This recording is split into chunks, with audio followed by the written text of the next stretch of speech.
Good morning, ladies and gentlemen. I'm glad to welcome you at this briefing dedicated to the right to freedom of peaceful assembly in Ukraine. And this briefing is the beginning of the campaign, information campaign, awareness-raising campaign on this right.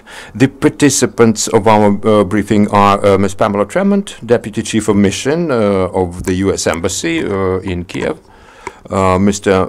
Oleksiy Biloshytskyi, the first Deputy Head of the Patrol Police Department of the National Police of Ukraine, Mr. Mustafa Nayyem, a Member of Parliament, Mr. Levan Duchidze, who is the Director for Ukraine of the International Organization on the Development of Law.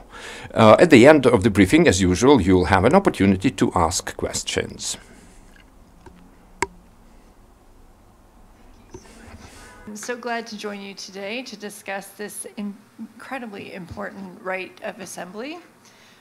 This right, along with all the other freedoms that we hold dear, including the freedom of speech, freedom of press, freedom of petition, allows citizens to hold the government accountable.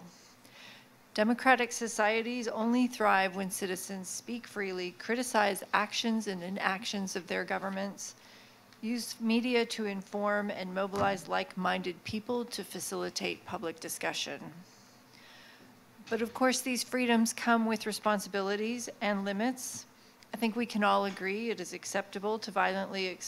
unacceptable to violently express views or to force beliefs on those who don't share them. Gatherings must be peaceful, and violating others' rights and destroying property is unacceptable. That said, defining the appropriate specific limitations to the freedom of assembly is very challenging. It requires an active dialogue among different interest groups. And that brings us to why we're here today. Ukraine has a long history of demonstrations, from the Revolution on Granite to the Orange Revolution to the Revolution of Dignity. Unfortunately, authorities' response to the exercise of this fundamental freedom in Ukraine have not always been peaceful or proportionate. The events leading to the Revolution of Dignity were peaceful and nonviolent, but the series of unlawful decisions and actions by state organizations led to an escalation that resulted in over 100 deaths. And the disproportionate response of the security forces, instead of dispersing the crowd and ending the criticism as it was intended, had the opposite effect. It underscored the alienation of the Ukrainian people by the Yanukovych government and brought even more people out to the Maidan. Since the Revolution of Dignity, security forces have made positive progress. State interference in peaceful protest has diminished. But in Ukraine, as in many other democracies, there is a lack of mutual understanding about the rights of protesters and the responsibilities of police. It is important for primary participants in any demonstration, organizers, demonstrators, and police to reach this mutual understanding. As part of this initiative and in partnership with others on this stage, we've developed a booklet to explain these rights and responsibilities. And over the next few weeks, our partners will launch a website on other issues associated with organizing and participating in peaceful assemblies.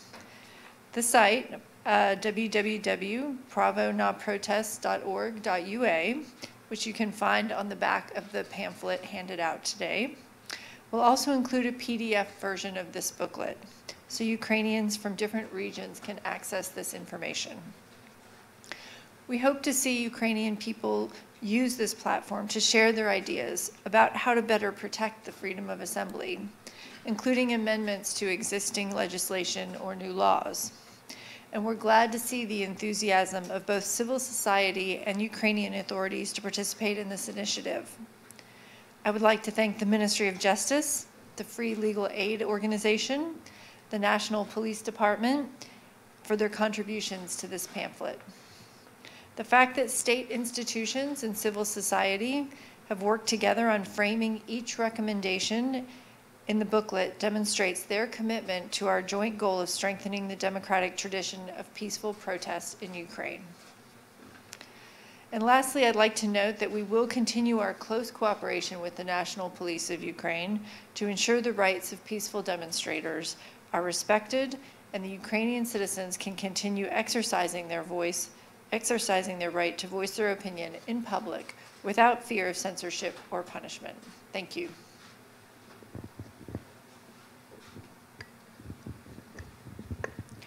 Доброго дня всім. Дякую за те, що ми змогли долучитися до такої дуже правильної ініціативи.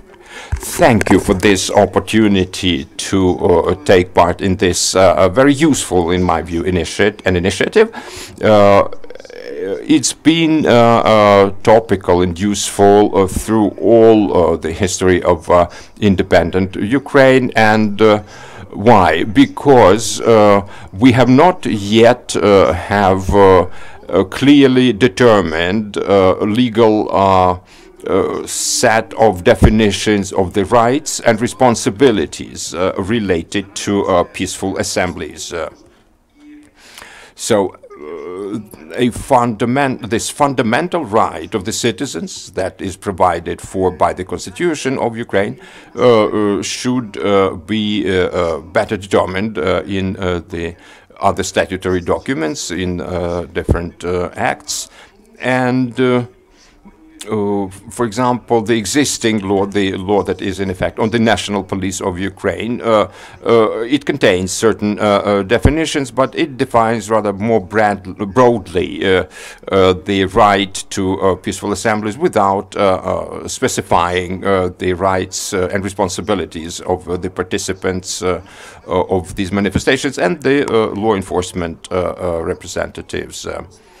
As there is no one single source of law, of legislation, people have to somehow compare and verify the compatibility of different legal norms put into different legal documents. And people have difficulties in understanding what are the rights, for example, of the law enforcement bodies. The citizens know that there is this right to peaceful assembly in Ukraine, but I would like also to assure our citizens that the police is going to uphold this right, and the police is going to protect this right as well as all the other rights of the citizens of Ukraine. I would like to thank the U.S. Embassy for their appreciation of our approaches to the measures that the National Police, the Patrol Police Department specifically has been doing, and the changes, positive changes that have occurred in these approaches. Our approach now is different. The approach to providing public safety during mass events with mass participation of the public. We change both our, so to say, tactical approaches and the training programs for our employees, our agents. Some of these training programs, by the way, have been developed with the participation of our American colleagues, and we greatly appreciate their assistance. The important thing, though, is that, and you can see it from our brochure that we distribute today here, that first of all, the first idea of this brochure is that a policeman is at the place of a convention, of an assembly, peaceful assembly or meeting or gathering, not in order to limit the rights of the citizens participating in that event, but to provide public and uphold public safety there. But we all know the definition that the freedoms of one person and wherever the rights of and freedoms of another person start. So when the legislation and the rights of the other citizens are violated, police is bound to react. As some people have the right to a peaceful assembly, the exercise of that right should not violate and breach the freedoms and rights of the other citizens. We know that recently, and probably not even recently, but through a long period of time, there have been a number of assemblies that were starting peacefully, but then crossed the boundary, so to say, of what we know as, or could determine as peaceful, or define as peaceful assembly. And some breaches of law have occurred during these manifestations, and police had to react. So this brochure also lists and defines the rights and responsibilities of the members of the law enforcement bodies, so that the public, members of the public, could understand better what the function of a policeman, for example, is, what are his responsibilities and duties. But again, let me emphasize that a policeman is at the place of manifestation, peaceful manifestation, in order to protect the citizens of participants of that manifestation, basically. That's our position, and that's what we are going to implement in our practical activity. Thank you. Thank you, Oleksiy. And thanks to the Deputy Ambassador of the United States in Kyiv and to Mr. Duchidze. I would like to start by saying that we have a long-standing tradition of peaceful assembly here in Ukraine, even if we mention the events at Maidan, as we call them. Although there have been no clear definition, so to say, of the rights and freedoms of the citizens, specifically at the time of manifestations or protest. Basically, what we have in our law now is the 1988 ruling of, or rather resolution of the then Supreme Soviet meaning Supreme Council of the then Soviet Socialist Republic of Ukraine, that set somehow some, there are two articles there, they establish more or less how could citizens and should the citizens behave during manifestations and protests. На жаль, такого закону немає. Regrettably, even according to the ruling of the European Court of Justice, these two provisions are quite insufficient and not correspond to international norms. There are now 18 bills in the parliament dealing with this issue of, regulating somehow the conduct of these manifestations. These bills have been introduced in the time or at the time of the previous governments and so on. Mostly they were aimed at regulating the activities of the law enforcement bodies and officials. As of now, except for the law of on the national police that broadly establishes the duties of the police officers at mass events, there are no clear regulating documents that more or less clearly regulate what police officers should do. in different situations. The only document, there is one internal police document. It's sort of a statute for the police officers, but it was adopted enacted in 1992, and it should be revised. Such a revision is planned. I know that the draft of that document is now at the Cabinet of Ministers, but this document should be reviewed and establish the other, provisions and procedures in the actions of the police officers. For example, what should a police officer do to a violent person? How could he stop him or her? Therefore, when there are no clear instructions, no clear regulations, it leaves a lot of space for wrongdoing. For example, in the police departments, in the National Police, we have different departments, different units.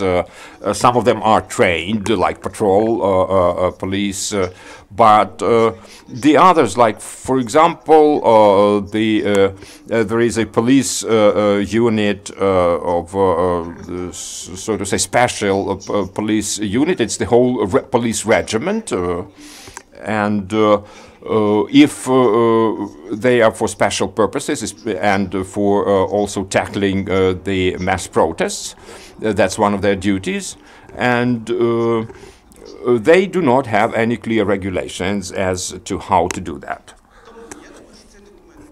And although I respect the leadership of Ukrainian police and patrol police in particular, specifically, still, if there are no laws, specific laws and regulations, we are limited only to the existing provisions that do not always clearly set, for example, the need for registration, for applications in order to hold a demonstration or a protest, and so on. There are no documents, for example, regulating the procedure of the detention of the participants of the manifestations and protests, and so on. So I hope that this brochure describes at least some key aspects in terms of rights and responsibilities of both the citizens and especially of the police. I would like to thank again the Embassy of the United States for their participation and sponsorship of this brochure, and for the people from the police department. The speakers for explaining the reasoning or the motivation behind launching this project. And I also would like to use this opportunity to thank the U.S. Embassy, the U.S. Department of State, for the continuous support IDLO is receiving in Ukraine, and for the privilege to work in this project and in projects similar to this one. Our organization, being an intergovernmental international organization, is committed to promoting the rule of law globally. And obviously, the rule of law is a complicated, complex concept that consists of a variety of rights and freedoms. And we consider the right to freedom of peaceful assembly one of the essential ones for several reasons. First, we believe that this freedom helps exercising a number of other freedoms, such as and rights such as social, and civil, economic, political, and cultural rights. Second, we believe that while this particular freedom belongs to all individuals, it is especially valuable to smaller groups, especially if those groups are disadvantaged or even worse, marginalized, because it already was mentioned, it helps people to find like-minded people, to organize themselves, and helps them to be heard, and hopefully also helps them to trigger a democratic change. thirdly, not only on the individual level, but also on the level of civil society organizations, it is a great tool to hold the officials, the state institutions accountable, and to hold the system of checks and balances in place. And finally, we deeply believe that freedom must be the rule, not exception. So even though even under the international law, we do understand that the right to freedom of peaceful assembly is not an absolute one, which means obviously under certain circumstances, some of the restrictions can be imposed, and this freedom becomes subject to those limitations. Even then, we all, and the state institutions especially, need to keep in mind that there's a very strict test of the necessity and proportionality that needs to be met before those limitations are imposed and enforced. And always when we think about the limitations, the golden standard says that those limitations need to serve the greater good, such as the interests of the national security or the protection of public safety, as it already was mentioned, or public health, or even at least equally importantly, the protection of the rights and freedoms of the other peoples who may not agree or even disagree to the demands of the participants and the organizers of the particular gathering. So it was, again, a huge privilege for us to work on this project, and we truly enjoyed combining different perspectives coming from all the stakeholders, such as the National Police Department, the Ministry of Justice. We also had the representatives of the civil society. It wasn't always easy to agree on particular statements, on recommendations, but this was a working process which helped us to develop a booklet that only consists, because it has its limitations based on the format, only focus on the major principles, and try to develop something like a roadmap, a collection of guidelines for those who plan to organize such gatherings, those who plan to attend, participate in peaceful demonstrations, but hopefully also for the police to keep in mind where are the limitations for their rights and responsibilities as well. So we've enjoyed this work. Thank you very much once again for your contributions, and we do look forward on our joint work on the website, which will allow us to cover a broader range of issues that are or may be important in the context of peaceful assemblies. And we also hope that, as Mustafa just mentioned, there is a lack of legislation that would clearly regulate the rules and rights and limitations to the use of the exercise of the right to freedom of assembly. And we hope that this website maybe could help as a platform for discussing potential solutions, including amendments or introduction of new laws that would help us together to better protect this essential right and freedom for Ukrainian citizens. Thank you very much, and again, we look forward to working with you. Шановні гості, наразі маємо час для запитань або коментарів. Якщо маєте, піднімайте. Dear guests, we have the right. We have now the time for questions. Andrei Migel, I am a former member of the selection boards of the National Police of Ukraine. My question is. What have been the changes besides those positive changes that have been mentioned that have already taken place in the patrol police department? So what is, so to say, the main direction of this development of the provision of the right to peaceful assembly in Ukraine? Well, as Mustafa has already mentioned,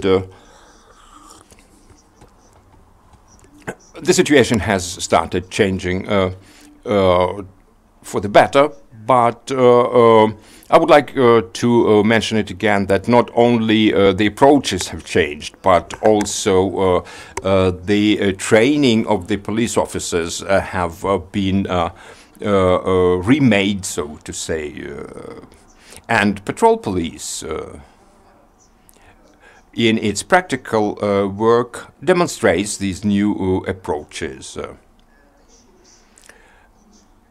The other departments also have changed, or rather started to change their approaches to their actions, their activities related to the freedom of peaceful assembly. And therefore, I hope that all these positive changes would encompass all the police forces that participate in any way in the provision of this right to free assembly.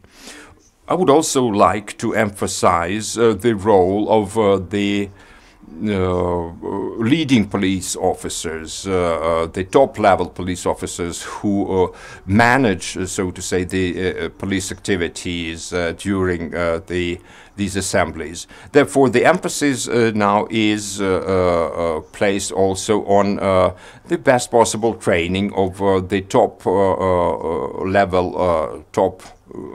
high-ranking police officials. Their better training in terms of their better knowledge of the laws regulating the rights of the citizens of Ukraine on to the freedom of assembly. You know that together with the American colleagues who have ample experience in dealing with mass protests, some of the new methodologies have been developed for the Ukrainian police officers. And it's not only our department that cooperates with our American colleagues, but also the other departments. They try to incorporate the best practices, the best experiences of both the US police forces and some other countries of the member countries, members of the European Union in particular. We all understand that this is a process, ongoing process, that it's ongoing, and in my view, it should be ongoing forever, because if we abandon this work, these efforts to improve these processes and procedures,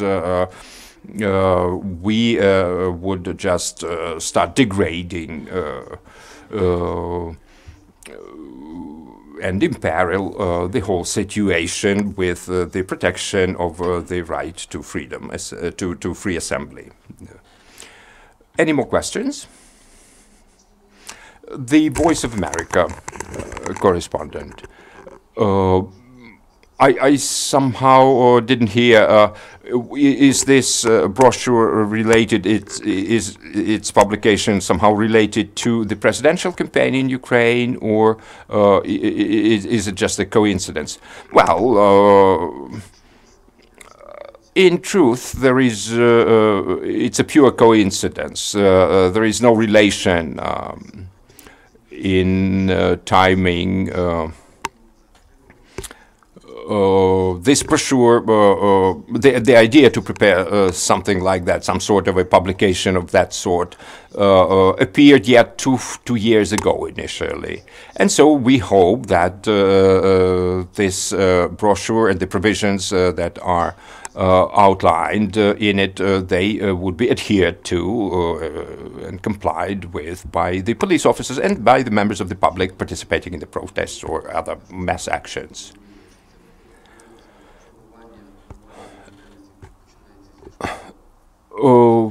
We know that the responsibilities are best taught at school, but for the generations of older age, how could you inform them better? I think that one of the key aspects of our activity has been the principle, at least we try to introduce it, the principle of community policing, the cooperation between a community and a police force that is related to that or based in that community. we have different projects of this cooperation between the police and the members of the Ukrainian society. For example, the what we call the shop, the Шкільні офіцери поліції, the school police officers, meaning that these are the school students who undergo certain training, and then they can operate and implement some tasks that have been vested in them by the police. And that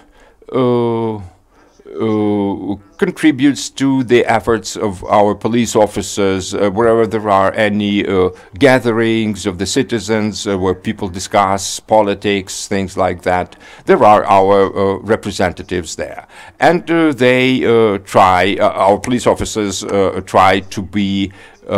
To play the role of the friends, so to say, not of the supervisors or whatever. And so the role of the police officer with regard to school children, for example, is that he or she tries to instill certain principles through games, different other activities among the school children. If we get back to those events of 2016, there is a discussion, was it 2016 or 2015? And there were some hand grenades thrown near the building of the Verkhovna Rada of Ukraine. Well, have there been any changes after that in the police procedures? Well, as I told you, the primary task of the police is to provide for the citizens of their rights during mass events. But certainly, if there are certain persons who act in a criminal way, their actions should be defined so, and as you remember, as a result of those events that you have mentioned, a number of police officers suffered injuries, sustained injuries, and but again, the main principle in the police work remains to protect and defend the rights of the citizens participating in these events, these gatherings. If there are no more questions, let me thank all the participants and wish you a nice day.